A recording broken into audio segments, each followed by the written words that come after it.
Whoa. It's a campfire. Perfect. Hi, this is Jim, and this is the Grand Outdoor Adventures.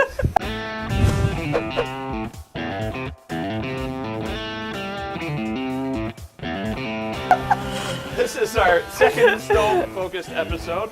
We had so much fun talking about it last week that we decided we'd get out the toys and play. So we have Kelly Rice joining us. She's a professor at Eastern Oregon University. Kelly, what do you teach? I teach community health. Cool.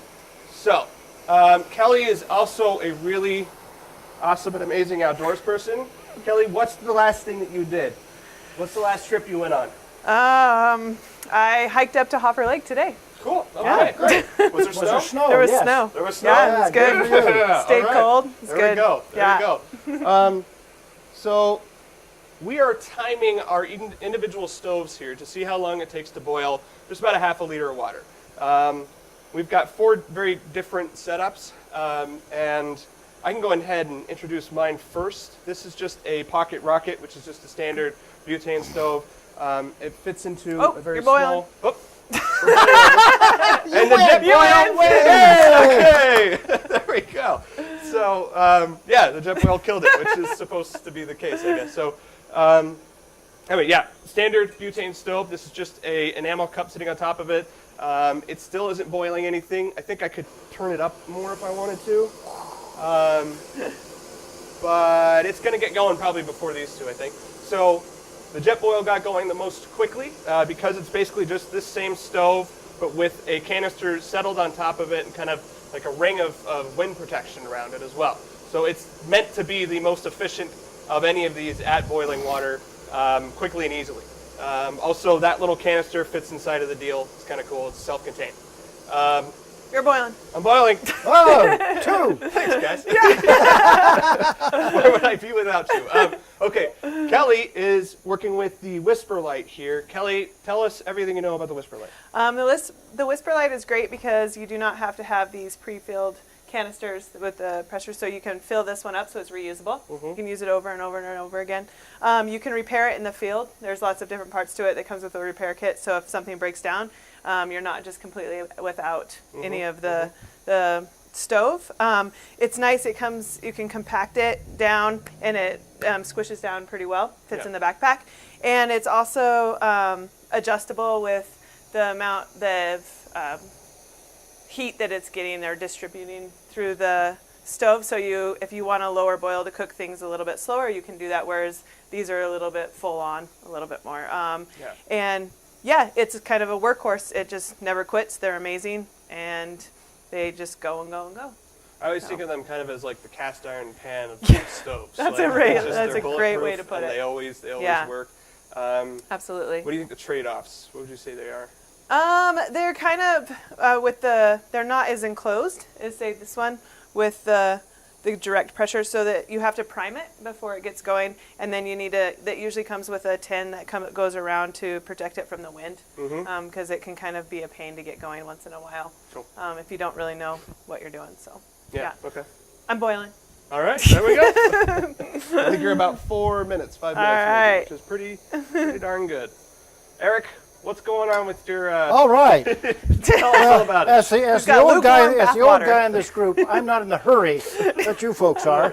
So I'm willing to wait for water to boil. The trade-off is, why don't you tell us, Jim? Let me see if I can undo this. And I would point out to our viewers, it's fantastic to come down here to Blue Mountain Outfitters because Jim has this wonderful table where you can check out stoves and filters and all kinds of equipment. And so what do your stoves basically weigh, including the fuel bottles roughly? Yeah, it kind of depends on. I mean, there's a lot of different factors to it, right? So, like, if you go with the jet boil, it's actually pretty good from a weight standpoint because you consider like it has the full kind of cooking system included. Whereas if you go like with the, so it's hard to compare weights because the weight of this little unit, the Pocket Rocket, isn't going to reflect what you're actually going to be taking out weight-wise in the field to use it, right? Because you're going to have pots and pans and whatever else. So, but I think the jet boils weigh in pretty well. These are always going to do pretty well. The canisters are decent in terms of weight. With the Whisper Light, usually what you see is a 20-ounce canister for it, I think. Does that sound right? And that's kind of bulky and heavy in a way, but from an efficiency standpoint, even comparing it against the butane mix, it's actually pretty strong, even though it's not necessarily like an apples-to-apples comparison. So, And these are really great for expeditions too, because you don't have to haul around these canisters that you've already used. Yeah. So you can refill these over and over. So as far as weight goes, if you're going for multiple days or for multiple weeks, it's kind of nice to have that.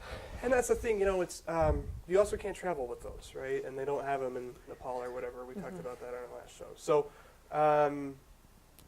but Eric's is as light as it gets. Yeah, I'm the guy who cuts the handle off of toothbrushes, and in the section hiking I've done over many years on the Pacific Crest Trail, I've enjoyed the lightweight nature of this stove. It runs on these fuel tablets.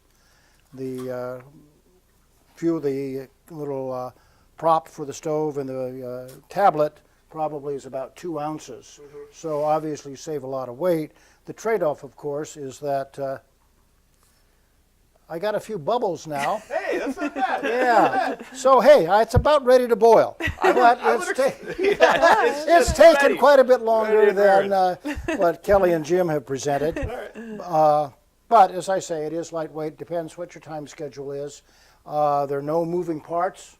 It's just, you light the fuel tablet and there you are. It's a little messy. I put soap on the bottom of this container to make it easier to clean because it does exude quite a bit of soot. And then your fuel tablet burns to about halfway down and you use it again. You need a little container to carry it in to keep everything else clean. But anyway, very lightweight versus a little more weight. So. Yeah. So I think that's about all the time we've got, but we've gotten through all the stoves. Thank you, Kelly, for visiting with us today. And we all boiled except for yeah, I think by the time we turn off the lights, it'll be boiling. All right. So thanks. This is Jim with Blue Mountain Outfitters from on the Grand Outdoor Adventures. Thank you. Thank you.